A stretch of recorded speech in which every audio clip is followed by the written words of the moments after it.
everyone, welcome back to Carrots and Olives. Today I am going to be unboxing this fountain pen for you, and I just got it today. I actually purchased this pen from eBay, although you can purchase it from Amazon. I was watching a new to me YouTuber who has actually been on YouTube for quite a while, and she reviewed this pen and I fell in love with the aesthetics. So let's jump in. Obviously I haven't opened it yet, so I'm going to pull this out for you. It took about, I would say, a week and a half to get to me. They shipped rather quickly, and if I can find it, I will link it below for you in the description box of this video. You can tell that the packaging is actually really nicely done, well protected. So today I'm going to review the Moonman Q1 with you. Like I mentioned before, got this off of eBay, but I heard that it's available on Amazon and on eBay. So the reason why I wanted to get this pen was because of the aesthetics. I think that this thing is so cool looking. So let me get everything out of the way and look at this pen. So this pen is rather small in size, but very thick in width. So it is a Chinese pen from what I understand. This is actually my second Moonman pen. It is very clear acrylic. Oh, okay. And it's very round. I don't feel any super sharp edges on it. I really like the touch of the gold and how it's a clear barrel. It is a eyedropper filling system, so it does include an eyedropper for you, which is nice. And my last eyedropper had, I think this is plastic. I thought my last eyedropper is exactly the same, and I will share with you my other Moonman fountain pen, but it's still nice that they include one because you need it in order to fill it and to fill it with very minimal mess. The packaging also includes kind of a how-to, and this is actually interesting because some of the other pens I have seen online included the packaging like this, but the packaging was also not for the right pen and didn't include a like eyedropper pen like this one does. And then it also included another nib. This is an extra fine, I think it's a number 6 nib. It looks pretty big. And the one that it came with, I don't know, it doesn't say. The nib reads just Moonman on it. And unless it's like further down on the nib that's inside this like hand grip section, I don't know what size this is. I believe I selected a fine when I purchased it from the seller on eBay. So what I'm gonna do is actually ink this up, and I think I want to use this beautiful ink here from Ferrisville Press, which is called April Showers. It's really pretty gray blue color, and let's see how it writes. I also bought some silicone grease from Pen Chalet prior to getting this. Actually, it was probably the same day, but I just purchased it separately So to make sure that it got to me, because I don't really have anything from this year or the past like couple years. So I felt like it'd be good to get a new silicone grease, which is, I think, very important for when you are eyedroppering a fountain pen. So what you want to do is take your fountain pen, unscrew the grip section from the barrel, and this barrel is, it seems like it's really deep, but let's take a, can I take a pen? Yeah. So here's like a Muji knockoff gel pen. And if I were to put this in there, it's about, it goes to about here, which is, let's take a look. That is about an inch and, I don't know, like 4.5 centimeters, maybe 1.75 almost. So that's actually a pretty decent size. We'll see. So let's get this bottle ready.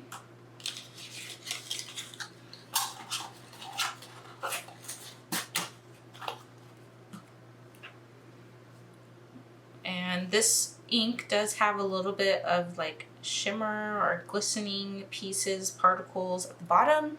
So I'm just kind of gonna tip it back and forth so that I can make sure I get a good amount of a very well homogenized ink. The first thing I want to do is actually grease the it's not tines, the I don't even know what you call it. Can't remember what it's called, but these little pieces that will screw on to the body.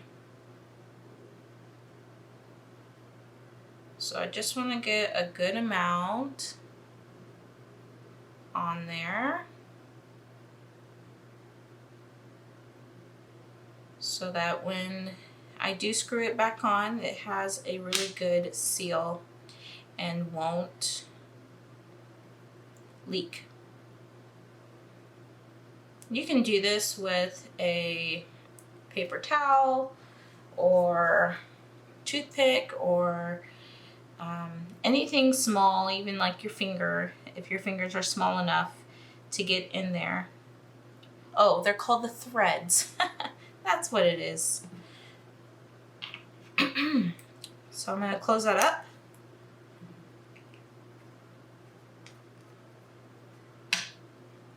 And I'm just going to set that down.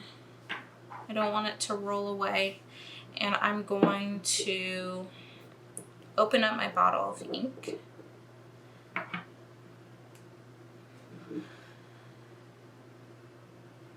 Grab a good amount of ink. And then I'm going to put my syringe or my eyedropper, my pipette, towards the bottom and not release the ink before the threads of the inside of this barrel.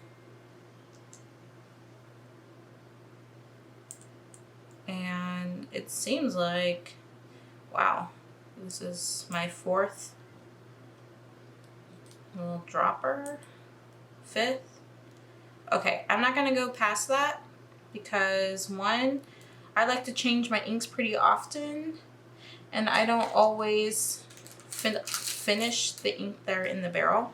So I don't want to waste too much of my ink, although I may give this one an exception and use it all the way. So I'm going to close this up and put it off to the side. I'm going to take the grip section and screw it on.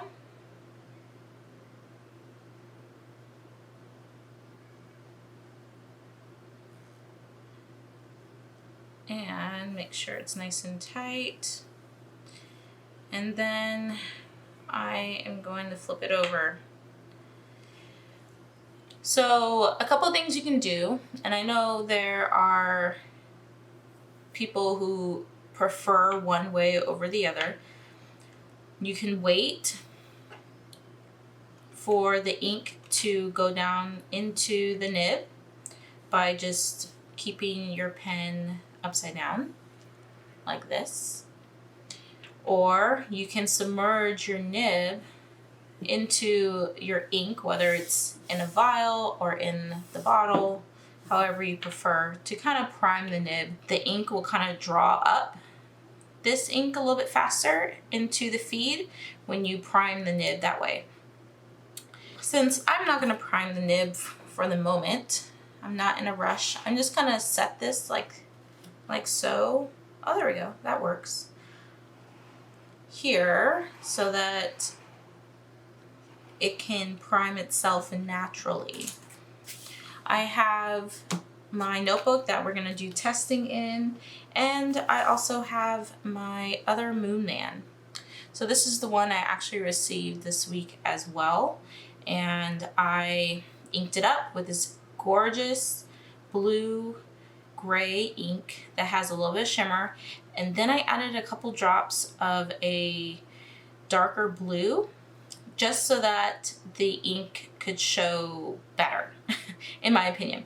I like the ink as it was, but it wasn't working very well with the nib, and I was thinking maybe it's the ink, and I can't really tell because it was a new ink. I wasn't really used to the ink, but I realized it was actually the nib. The nib was not great.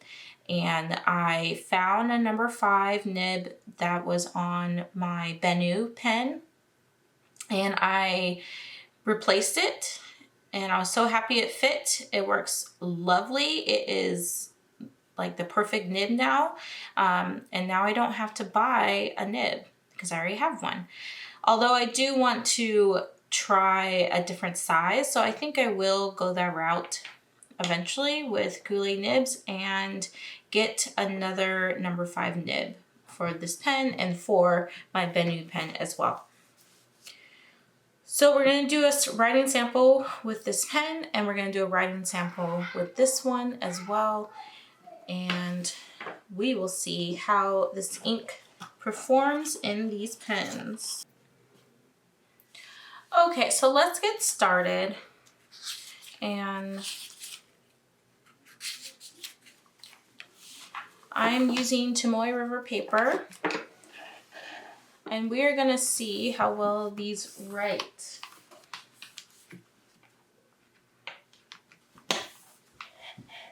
And we are going to start off with the pen that arrived today. I do like how there is the inscription Moonman right here on the gold, and the gold clip. The clip is so cute. It's so tiny and it looks really cute. So let's see if this pen can write. I haven't dipped it in ink or primed it. It does seem to post. Not bad. So let's see. Okay. It is working. That did not take very long. And it seems like the nib works, but just a little bit scratchy. So what I'm going to do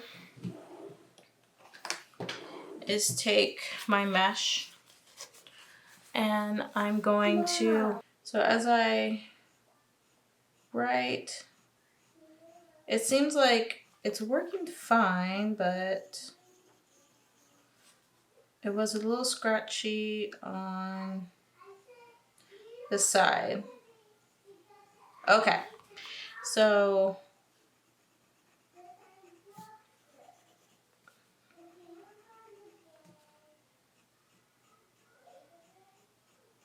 yeah, it's working pretty well.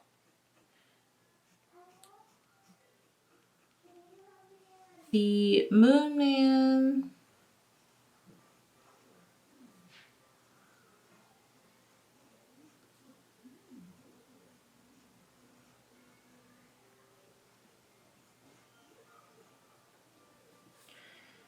Q1.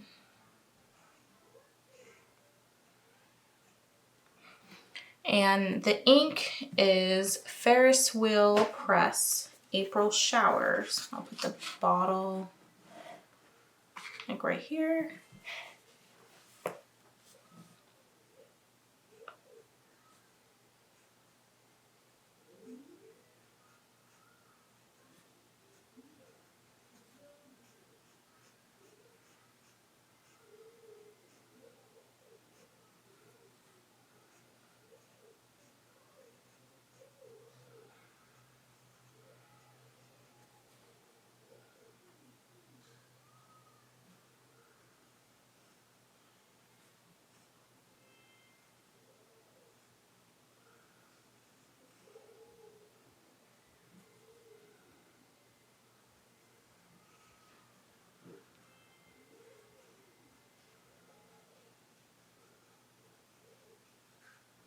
Running out of space, but you get the idea.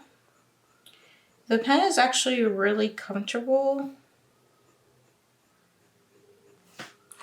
This ink is a little bit lighter ink, and I think it would be better suited in a wider nib pen, so something like a medium, possibly like a stub nib.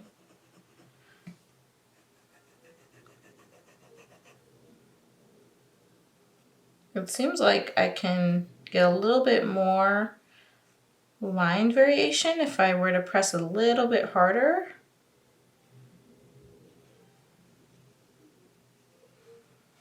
But definitely, I'm loving the way it looks. Let's just say that. I love how the pen is rounded on the ends and how the barrel is pretty clear. The grip section is a little bit frosted, but the barrel on the barrel itself is clear, and then also the cap is clear. So it looks really cool. And then if you look at it right in the middle, the center, you can kind of see that nib. It's pretty cool. So let's also try my M2. And this one also posts. It looks a little bit long, and I don't find that I need to post it, but it still posts. So this one is a medium nib.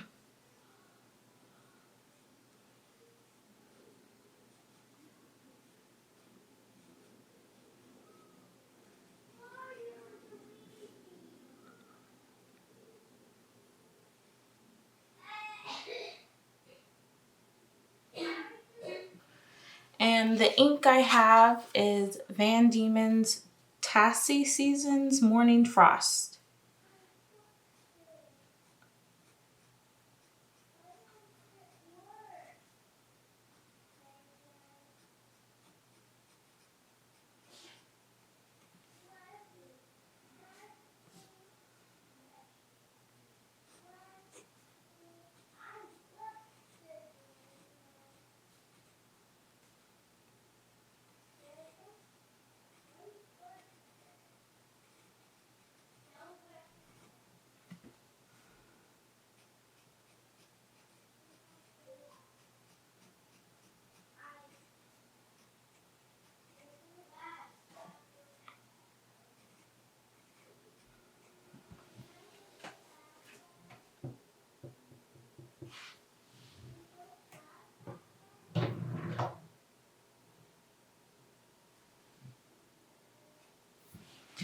And with this one, I added 2 drops of Blue Water Ice.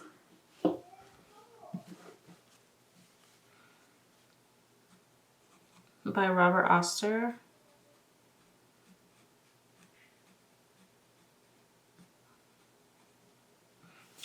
To get it into a little bit darker. of a color, and it's really pretty. It looks gorgeous in the barrel, and you can kind of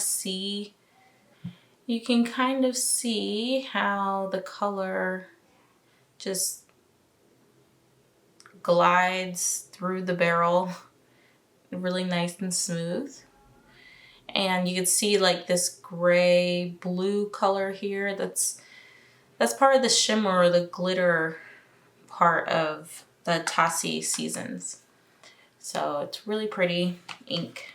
And I think both of these pens are just gorgeous. You could see that silver in the Ferris wheel press kind of sticks to one side. You kind of have to shake it a little bit or turn it back and forth. But I think these are a great addition to my collection. I'm excited to see how it looks in my journals. So I hope you guys found this video helpful. And if you did, make sure to give it a like. If you want to see more videos in this realm of fountain pens and stationery and paper, then consider subscribing. And I want to give a special thanks to my Patreons for supporting me. And I will catch you guys in the next video. Bye!